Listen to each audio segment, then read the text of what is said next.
I think we get stuck You know? in this feeling like this performative version of ourselves, right? That society tells us we have to be a certain way and therefore we can't. And I think that's why it took me forever to grieve my mother. I think that's why it took me 30 plus years to get to this space where I can do a podcast about something like she's the reason, like her dying is the reason this podcast exists and is now helping other people, but I wonder what life would have been like at 8 if therapy was a thing. It wasn't just like a school counselor. It wasn't, like actual grief therapy to get a child through this. And this is maybe a little off tangent, but recently when I started the podcast, I had a conversation with another friend of mine whose mother died when he was younger. And in that process, I was looking up stuff, and there's a New York Times article that has a video from somewhere in Europe. I don't remember what country, but there's a grief camp for children. And it sounds so morbid, right? Because it's a bunch of these kids coming together for like a summer camp experience, but you're only allowed if you have basically a dead parent. And me watching it as this version of me, I cried through the entire thing because I was like, imagine if there was this space for 8-year-old Matt to go to where everyone understood we were all in the same boat. Like you just feel like you're so alone. You're like the only person that's ever lost a parent when you're not, but there's no space for it. So I hope this is a thing. I hope people talk about it. Well, if anything comes from our discussion today, and if someone hears this and they're able to hear that, two grown men, who maybe claim to be fully formed, the jury's out on that, but two grown men can talk about grief or talk about losing parents or talk about those pivotal moments that are challenging in life. It is okay to talk about it with someone. It is okay to bring it to us and talk about it. Talk about it with someone. And help, heal, help move through it, not past it so that you forget it, but past it or through it so that it can serve you to help you form or help you impact others. Yeah, how does that connect with you? My best advice that I give people is feel however you're feeling, and that's okay, right? I think we're so conditioned to be like, like if it's a sad moment, you have to be sad. You cannot have a good day, or everything's great in your life. Why are you sad? And it's like, because I'm a human, and that's okay. As long as you're not stuck in a particular space, be okay with however you're feeling. And that's always, because no one wants to hear advice when someone dies or something bad happens. Like you don't really want that. So if someone is like looking for an answer, I just tell them that, just feel however you're feeling, and that is okay. And especially men. I mean, we don't talk about it enough. I agree. And this is something my wife says to me. Julie is, I would say, she's a feeler, very high empathy and a pleaser and very, very aware of the disposition of everybody in the room, wants everyone to be good, be okay. And I'm able to just kind of move through things pretty quickly and not feel it. But once she taught me and guided me to a place where I was able to just pause, breathe, and really feel the feelings, it opens up this whole new world that I wasn't even aware existed. I thought that the way that I thought about things was the way that it should be done, that we don't have to feel all of these negative or hard emotions. And in reality, I have this self-defense mechanism I built up that shielded me from feeling it, because that's what I learned growing up. But now feeling the feelings is amazing. I mean, do I want to intentionally feel something that's painful nowadays? I don't see that it's bad. I won't label it as that. I label it as the full spectrum of emotions, and I get to feel all of them. And that is this entire joyous living experience. Yeah. It's like that movie, Disney movie. Which one is that? I'm thinking of it's Inside Out. Inside Out. That's it. That movie, major breakthrough. when I watched that movie in the last year. For adults Just and for seeing that. children. I think it's That's right. important. I'm happy that in 2022 we're closer, right? I think society is closer to people being able and feeling comfortable to feel however they feel. I am someone that naturally gravitates towards something that's going to make me cry. I don't know. How many men do you talk to that say that? But something about it makes me connect to that human experience.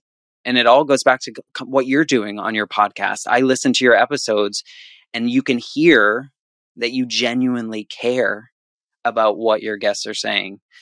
And it's the same thing. Like when I watch something sad, I'm like, I'm in it. I feel that emotion. And I didn't for so long that maybe that's why I crave it. But I do gravitate towards that more than comedy. Who doesn't want to laugh? Me.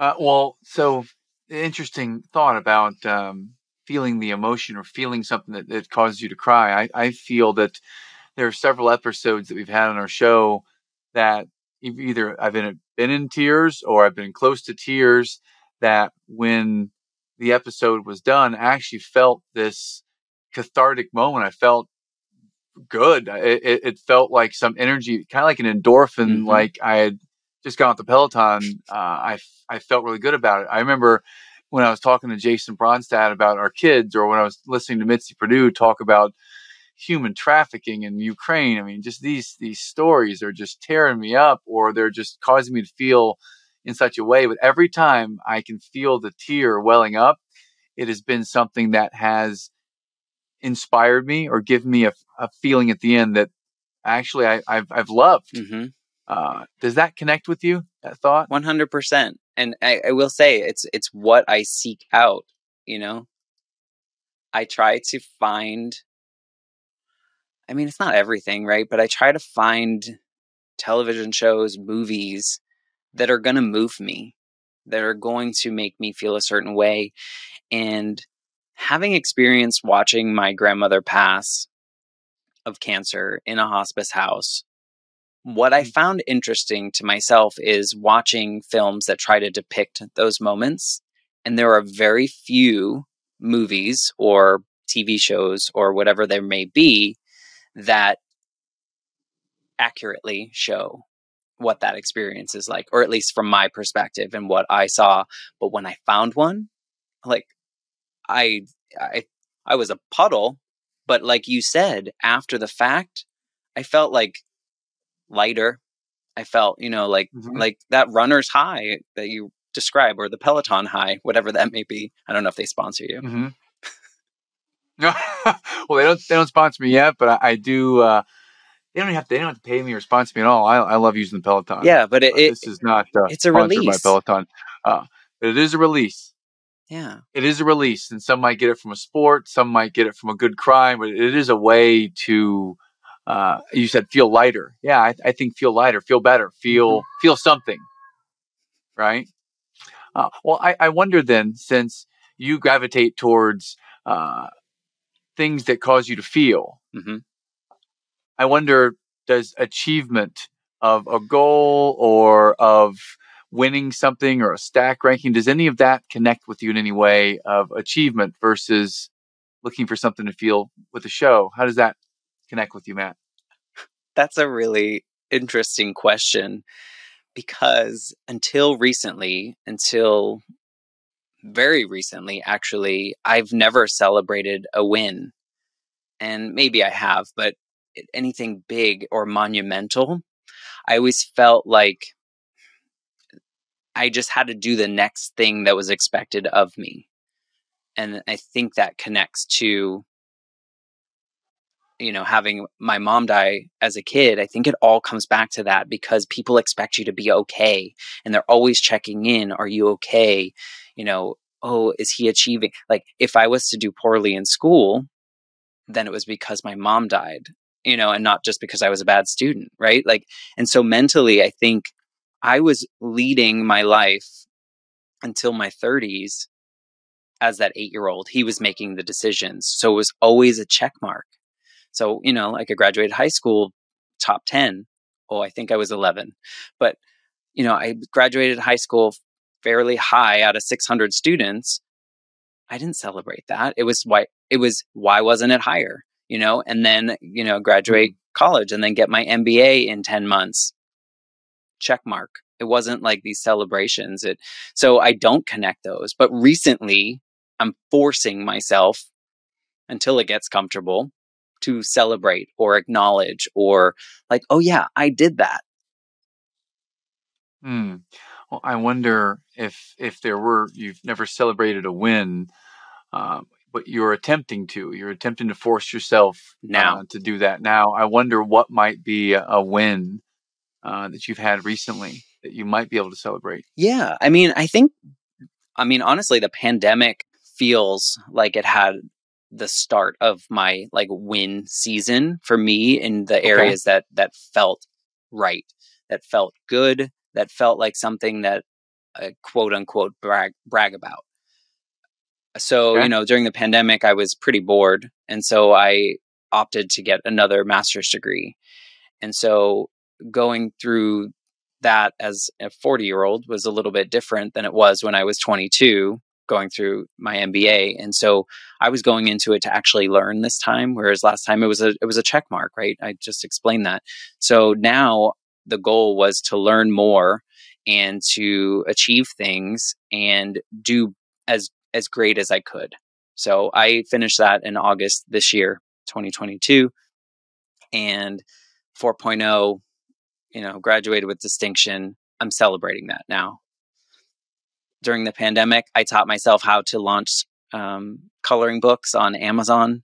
And I celebrate every time I open that little window and I made $1. Like those are the little wins. Yes. Those are the fun things. But now the thing that's filling my cup is the Life Shift podcast and not the listeners or the numbers or the vanity metrics that everyone likes to talk about. Those are fun. And those are the things that I can, publicly share, but it's the reviews or it's the people behind the scenes that are like I had an episode where someone was talking about infertility and their journey to becoming a parent. And it's not something that enough people are talking about just like publicly open, like it just is. It's something that people go through. And I got these messages behind the scenes like, thank you for the care that you showed in that conversation with your guest, because I needed to hear it right now. I needed to know I wasn't alone. Those are the wins that I celebrate now. And those are maybe not as public, but it's the ones that keep me going. Thank you. You never know when you run a podcast what you're going to hear, who you're going to meet, and I love our conversation because I'm learning so much from a different lens. Because we're here today to help impact others and to share the story, but we have such a different perspective. Mm-hmm. We both came to gratitude as central themes in our life, but the way that we got there and the way that we have viewed achievement and wins has been completely different over our life. I'm just grateful to be able to hear such a different perspective and then turn some of the challenges into things you're grateful for. So we have that in common, but the way we got there was different. And I appreciate you for that, Matt. Yeah. These conversations, it's the same. I'm sure I have the same conversations with people and I'm just like, thank you for just being a human and for sharing your version of life, right? We're all on this earth kind of trying to do the same thing successfully, but we all do it so differently.